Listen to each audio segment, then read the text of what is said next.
Hello, everyone. Thank you for listening to this podcast. Please like and share it on any platform. That'll be fantastic.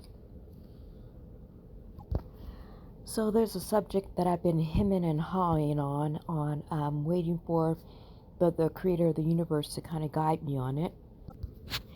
To speak directly to those from America's dominant society, white people, who were born into the state of white supremacy that pervades around not only this country but all over the world, and to speak to a particular people within that subset of population of the population. There are times in history where enemy combatants will defect to your side. They will see that you have a righteous standing in your fight, and that the side that they are currently supporting is the wrong side. There is a saying that those who bless Israel or the house of Judah will themselves be blessed. And that saying is directly towards our day, not just in the ancient biblical scriptures, but for a time such as this. And this is what I want to speak about today. For the house of descendants of American slaves who are the true Hebrew Israelites, that there may be defectors from our enemies, or those who have proven themselves to be enemies from the once dominant society which has lost its power. I speak with an eye on the times that we are now living in and the conclusion of things that will close out this world that has been ruled under the great Satan and demons, and the anointed human agents that Satan has used and has, of course, anointed to do his bidding.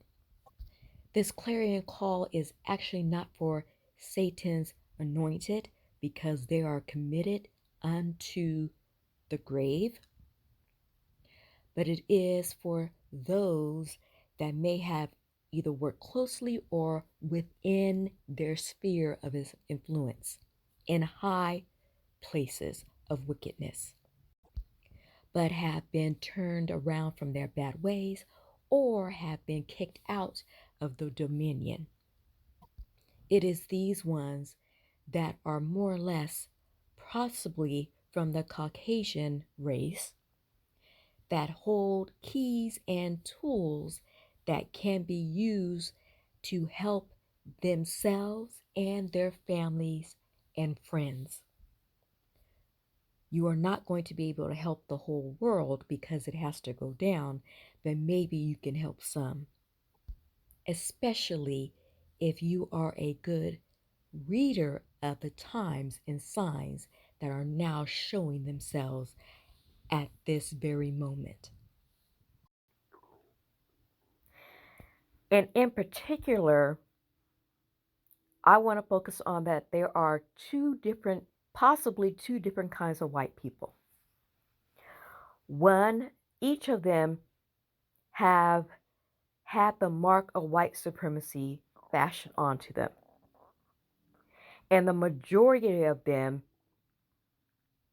go along to get along with the elites that have been anointed by Satan, who is God of this world that is now coming down. And then you have a small subset of white people that have been willing to challenge it and have tried to do so either through lectures, through seminars, through books, or through their actions in the military, in technology, in the business world, in healthcare. Understand you can count them by probably on one or maybe two hands if you're lucky, but that they are out there. And like I believe are white people who probably have been given either messages or have come to it on their own accord when they look over this planet and have been in the places that they have been in, realize that alternate alternate means of deliverance from injustice to justice will have to be taken. And what do I mean by that? That standing in front of a podium trying to talk the wicked into righteousness has not worked. Setting up policies one after another to correct wicked dealings from wicked people who serve wicked entities, but trying to set in policies and rules and legislation and moving through the system that has been set up by these people has not also worked to produce justice or a remedy that would turn America to a place that the Most High God could shine a light upon and can bless. So what the creator of the universe has put in my heart and my mind, and I'm sure I'm not the only person. I'm sure many in Christ's kingdom have done this as well, and I witnessed it actually, a few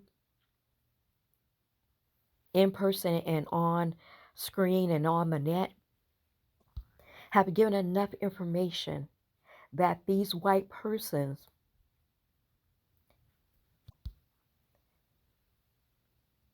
who have had to face their crisis of conscience have at this date and time, right here in 2025, in the last month of 2025, are clear on what must be done in order for justice to be produced.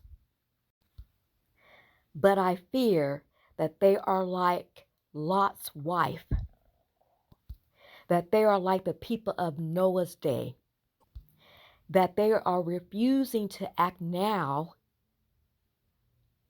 in the way that they've been directed to do so because Lot and Noah had no real position in the societies that they were citizens of, and or that what they had propounded to the people was so outlandish that they waited until beyond the last minute to ask for God, the Most High, to save them from a fate worse than death. What do I mean by that?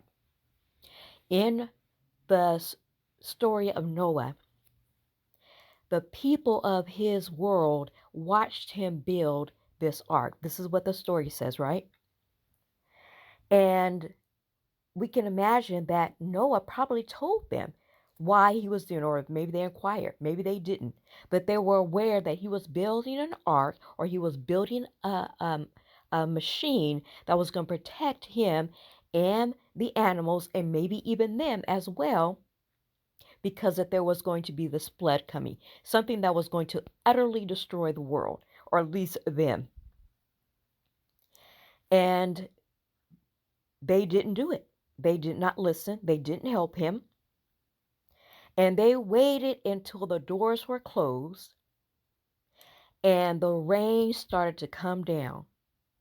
And from what I'm told is that the earth looked very, very different, that the waters were literally, the ocean's waters were literally hanging up above, and there was just like this mist coming down onto the earth, and that the earth looked very different. But by the time the flood was done, we had oceans. But never mind that.